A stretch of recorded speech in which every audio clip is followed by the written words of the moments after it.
Hi, everyone, and welcome to this episode of Ask a Death Doula. My name is Suzanne O'Brien. Thank you for being here. Today, we're going to talk about how you build a network resource list to grow your death doula business. I talk about this all of the time on the one thing that you need to do in order to grow your death doula business and to serve your community, because we like a win-win-win situation. And one of the things I think that we have to be really clear about, those of us who are called to be death doulas, to work in this sacred space, it is more important today than ever before to bring that support back globally. One of the things that is so critical to understand is that you are that go-to person. You are the ambassador to that good end of life. And by the way, when we're ambassadors to a good end of life, you're ambassadors to a good life. Just because we are doula givers with end of life as that education does not mean that it's just an end of life education.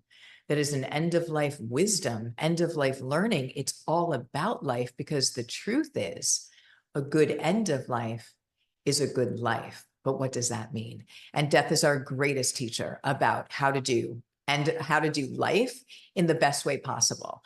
Learning from and hearing the wisdom of people that are leaving this world is the greatest truth there could possibly be. They talk about the mouths of babes. The fact that most of us don't see end of life, that we're not a part of it, that we don't see the natural, sacred experience for what it is, and we don't get to hear the wisdom of those that are leaving, in my opinion, has directly related to the chaos that we see in this world today. So I'm going to teach you today one of the simplest and most important techniques on how you have a flourishing doulagiver death doula business in 3 simple steps. So we have a 3 simple business formula. Today, I'm going to actually hone into the business of network resource list building. And so if you don't have a pen and a paper ready right now, please go ahead, because I'm actually going to list out who I recommend that you go ahead and put on your network resource list. But it is a wonderful list, and it is all that our doula givers have to do in order to get their businesses not only going, but also to be of service in their community. So the first step that I will always say to a graduate is to host a monthly death cafe. There's a podcast on that. So if you want to know how to host a death cafe, please go ahead and go to that podcast. But this is the first step. So you want to do a monthly recurring offering, whether it is a death cafe or a life cafe or a seminar, or something that you just want to do on a consistent basis. And so what does that do? So that is a free offering. And I really, again, I love free education. Invite your community into this space. That's the whole purpose of why we're here, is to bring back the normalize and bring back the sacred awareness of what death truly is, not what people think, and not the fear that's associated with it that just got built up for crazy reasons, because there's honestly nothing to fear. The fear is really not living fully. And that's, again, what we learned from End of Life. But bringing an opportunity for people to come ask you questions about end of life, get resources, just even have conversation. And that is through a monthly consistent offering. So again, death cafes are one of the easiest things you can do. I did mine and I'm going to start another one in this location that I'm in, and you can do one online. So you don't have to worry if you're somebody who, might not have an opportunity where you live to do it. Although I feel like there's always opportunities. It's just a question of seeking them out. But you can also do a death cafe online. However, I love you to be in person with your community, allow that safe, loving space for people to ask questions. And I will highly recommend that you do it at your local library. Why? Because most people, a library is a wonderful place where people go to expand their learning. And it's just something that usually everyone is a part of their local library. You're supporting your community. So they will be really behind you on, giving you a room, and they will put it on their newsletter, and they'll put it on their community calendar. And so when I did mine, I didn't have to do any advertising. I didn't have to advertise at all. And it just picked up momentum, and so many people came, and it was such a beautiful, beautiful thing. to create community, to reduce the fear of death, to empower with conversation, and to inspire about life. And so you host a monthly one, and mine was 2 hours. It was a 2-hour slot from 5 to 7, one Thursday a month. Can we commit to that? Of course we can, right? And what happens is doing it consistently at the same time every month allowed for people who couldn't come that month to know that it was every month, and they can come to the next one, tell their friends, and it snowballed. It had so many people come.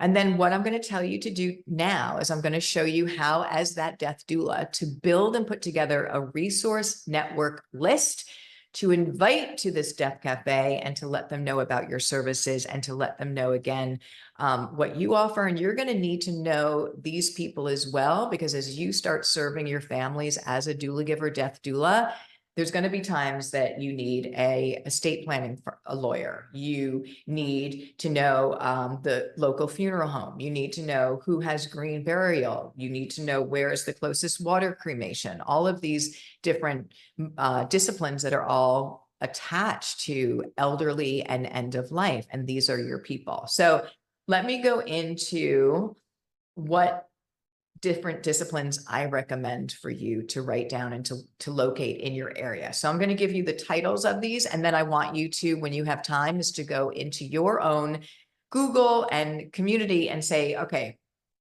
who are my senior centers? Where are they? What are they titled? Get their contact information.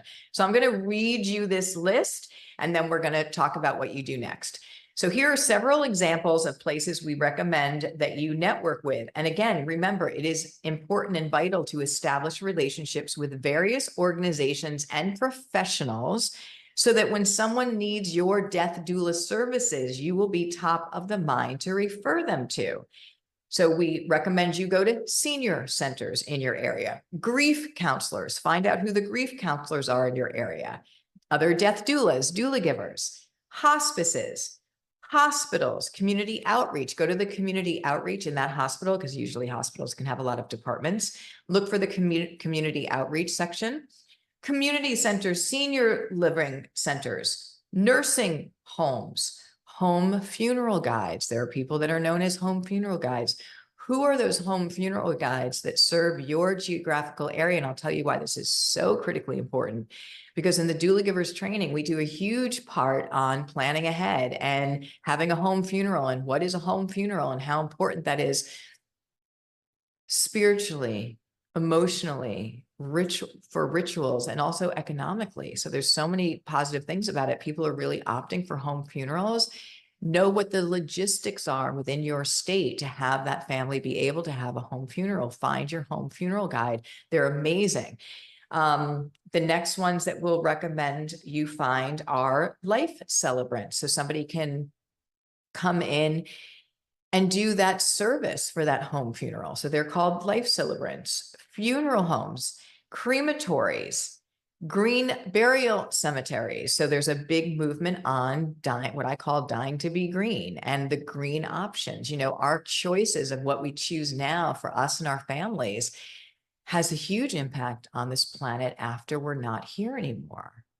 And the standard way that people are having their end of life, with being embalmed and put in non-biodegradable caskets, is having a huge negative impact on the environment. So there's no judgment here, but it's honestly, we have to get very clear. And also bringing back the conversation about end of life is bringing back all of the amazing options that we have with this beautiful part of our journey. And that's one of them. So understanding where green burials and or natural burials are located in your community. The time that you want to try and figure this out is not when you're under the gun, not when somebody is having their end of life or has died and try and scramble to put it together. The beautiful thing about you is that you are a death doula, and you have the time to now put together your resource list and services before you're ever serving families. So that when you're like, oh, green burial, go into your Rolodex. Now I'm dating myself with a Rolodex. Go into your list and go ahead and find, yes, and you've already ideally introduced yourself to the green burial, natural burial, funeral director. So they know you and you know them, and you only will refer to the highest integrity people that you know about. If there's somebody who's not practicing in integrity of the highest service serving families in this space, then of course we don't recommend them. I don't care what their title is. And so you get a chance to know the reviews, get to know them and see that you like them. This is something that is, people are vulnerable in this space. Families are vulnerable in this space, and only people of the highest ethics and morals should be in this space. And we find ourselves as death doulas often being the ones that will actually go out and find the different services and modalities without being pressured to buy or pay more or do all these things that sometimes people end up doing because they don't know any better, and they're in a state of vulnerability and grieving. So we always want to come from that place of high integrity. Anyone on your list should be of that place of the highest integrity as well. Green burials, natural burials, water cremations. Those are a big one coming about, is having a water cremation. And I will tell you from my research, it seems that water cremations are the most environmentally friendly option that we have going for the planet. So if you are somebody, and I hope that you are, that is concerned with the impact of the planet, the climate change, all that's going on, is that we want to do our due diligence. And it also makes us feel really good that we're making empowered choices that have a positive impact on everyone. So water cremations, religious organizations. I've had doulas go to their local religious organizations, hand in their cards, and never have to advertise from that point, because religious organizations tend to, right, surround each other, support each other. And now they know that you're the death doula, that you do this. So when people get ill, and we know that they will in where we live, they start referring you out and start recommending you. And so that's a beautiful way to do it. You know, we've had doulas that have done just that and not had to do anything else for their communities. It doesn't mean that you have to be part of that religion. It means that you're sharing with them that this is your service that you offer, that you're here to help them, that if they need that, call you. You do that with all the religious organizations in your area. Then estate planning firms. This is a huge one. So I remember in 2015, I was living in New York City, and I got a call from an estate planning firm. They said, can you please come meet with us? The New York Post did a story on doulagivers and one of our doulagiver graduates. And we got calls from all these different places, home health agencies, and this estate planning firm. And they said, could you come meet with us and come to our office? And they said, we have this estate plan package that we offer. And within it is the position that we talk about, healthcare proxy, advanced directives, you know, quality of life. And we don't know what we're talking about. Can you please do that piece for us? Can you please share with us and our families what these things mean, you know, in what circumstances? Elder care attorneys and estate planning firms. This is huge for you to network with, specifically because they don't know this space. And so the people that have approached the death doula graduates who have approached the estate planning firms, the elder care attorneys, they have been so excited because they can do seminars together and events together. And again, it's just amazing because you're serving your community. Geriatric doctors,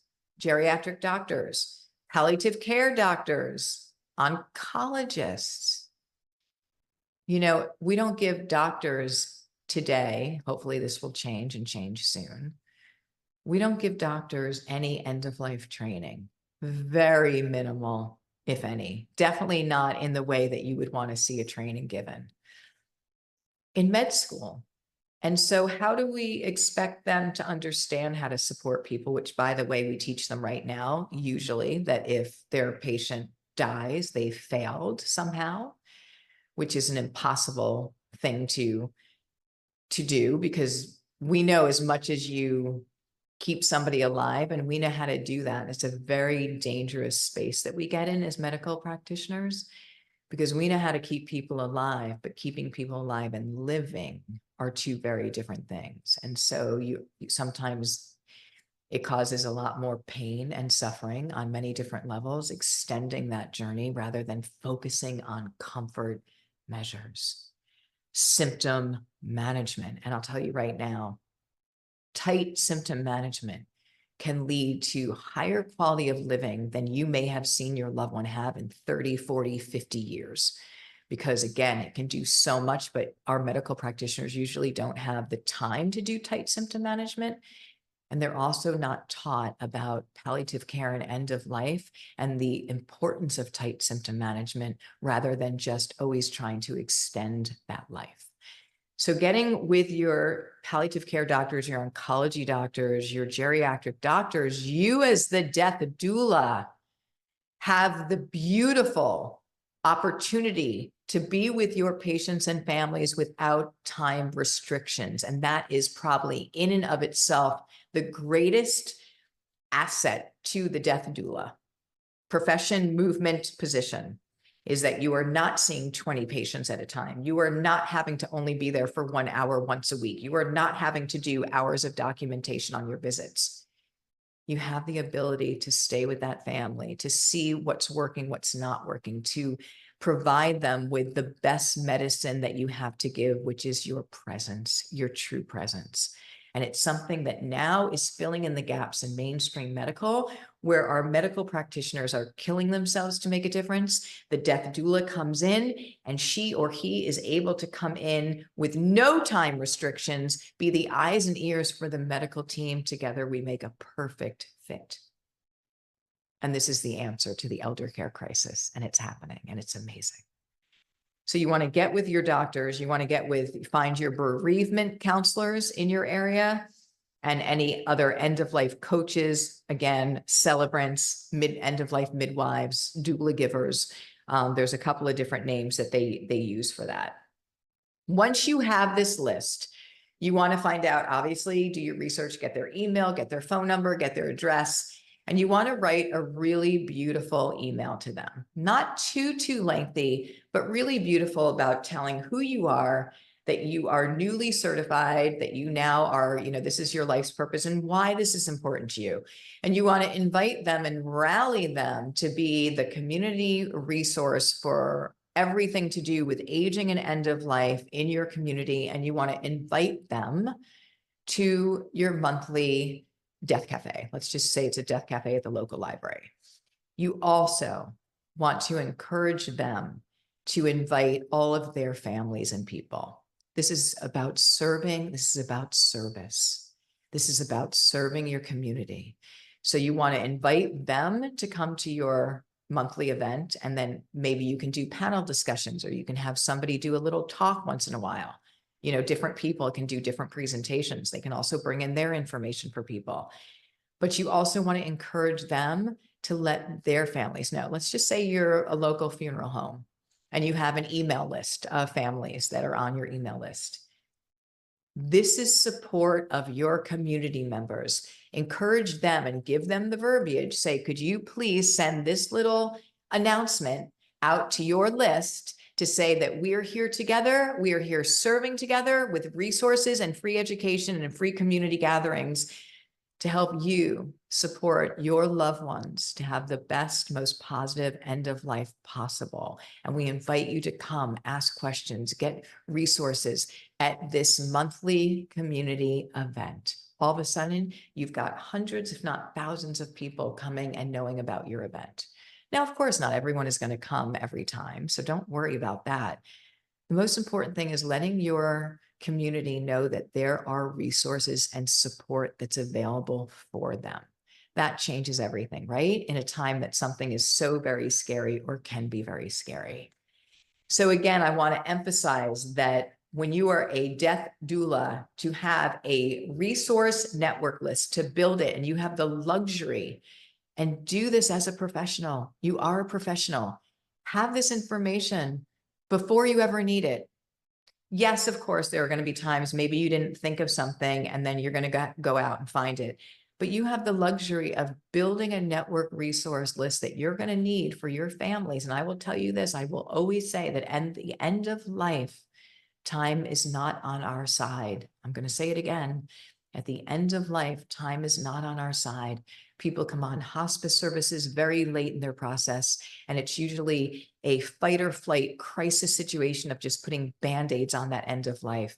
So you might get called in that, and you usually do right now, and putting Band-Aids and trying to find resources quickly. If you had already your Rolodex with all of your service people that are on your fingertips that know you, hey, it's Suzanne, I'm calling because I have a family that wants a life, a home wake and a guide and a natural burial. I have all that information, boom, boom, boom, already for my family. Making this the most stress-free end of life allows them to be more present in the journey and have, again, the opportunity to have a positive end of life, which, by the way, 80 to 90% of a positive end of life, no matter what the disease process, is planning ahead. And you, as the death doula, facilitate that. Thank you so much for answering the call. Thank you so much for showing up in this space. We desperately need you. And this is not only how we change end of life, but how we change the world right now. So thank you for being a part of that beautiful ripple effect. This podcast was how to build a network resource list. If you have any questions about that, please write them below. I want to thank you for being on this episode of Ask a Death Doula, and I'll see you in the next one. Thanks, everyone.